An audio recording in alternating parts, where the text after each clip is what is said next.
Coffee chain company Starbucks corporation ने अपने नए सीईओ और चेयरमैन का ऐलान करते हुए चिपोटल मैक्सिकन ग्रिल के chief executive officer Brian Niccol को अपनी कंपनी का नया सीईओ और चेयरमैन नियुक्त किया है। Chipotle Mexican grill company America और यूनाइटेड किंगडम में रेस्टोरेंट ऑपरेट करती है। ब्रायन निकोल स्टारबक्स में लक्ष्मण नरसिम्हन की जगह लेंगे।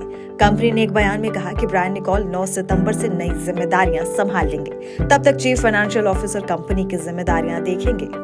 लक्ष्मण नरसिम्हन की बात करें तो करीब 55 साल के लक्ष्मण स्टारबक्स से पहले इन्फार्मल बेबी, पेप्सिको और यूके में रैकेट बैंकेजर ग्रुप पीएलसी में काम कर चुके हैं। नरसिम्हन ने 1 साल पहले ही स्टारबक्स के सीईओ की जिम्मेदारी संभाली थी। उससे पहले हार्वर्ड शूल्स कंपनी के सीईओ हुआ करते थे। करीब 50 साल पुराने कॉफी की कंपनी स्टारबक्स के दुनिया भर में 34,000 से भी ज्यादा स्टोर्स हैं। इस ऐलान के बाद 13 अगस्त को मार्केट खुलने से पहले स्टारबक्स के शेयरों में 15% से ज्यादा का उछाल देखा गया, जबकि चिपोटल के शेयर में करीब 8% की गिरावट दर्ज की गई। कॉफी चेन कंपनी के active investors Elliott Investment Management और स्टारबोर्ड वैल्यू के कथित तौर पर कंपनी में हिस्सेदारी हासिल करने के बाद उनकी लीडरशिप में अचानक बदलाव आया है। पिछली 2 तिमाहियों में कंपनी के शेयरों में बिक्री में काफी गिरावट के बाद इस साल इसके शेयरों में 20% की गिरावट आई है। स्टारबक्स की बोर्ड मेंबर मेलोडी हॉब्सन ने सीएनबीसी को दिए एक इंटरव्यू में कहा कि कंपनी अपने लीडरशिप को लेकर कई महीनों से चर्चा कर रही थी।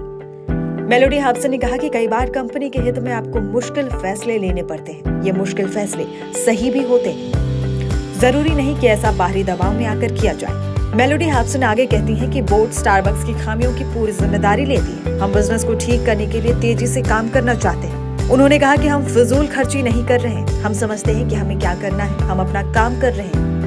ब्रायन निकोल की बात करें तो ब्रायन मार्च 2018 में चिपोटल में चीफ एग्जीक्यूटिव ऑफिसर और डायरेक्टर के तौर पर शामिल हुए थे। उन्हें मार्च 2020 में बोर्ड का चेयरमैन बनाया गया। चिपोटल में शामिल होने से पहले निकोल ने टैको बेल के चीफ एग्जीक्यूटिव ऑफिसर के तौर पर काम किया। उन्होंने चीफ मार्केटिंग ऑफिसर और इनोवेशन ऑफिसर का रोल भी निभाया। निकोल ने प्रॉक्टर एंड गैम्बल में ब्रांड मैनेजमेंट में अपना करियर शुरू किया था। निकोल मियामी यूनिवर्सिटी से ग्रेजुएट है। उनके पास शिकागो यूनिवर्सिटी से बूथ स्कूल ऑफ बिजनेस से एमबीए की डिग्री थी।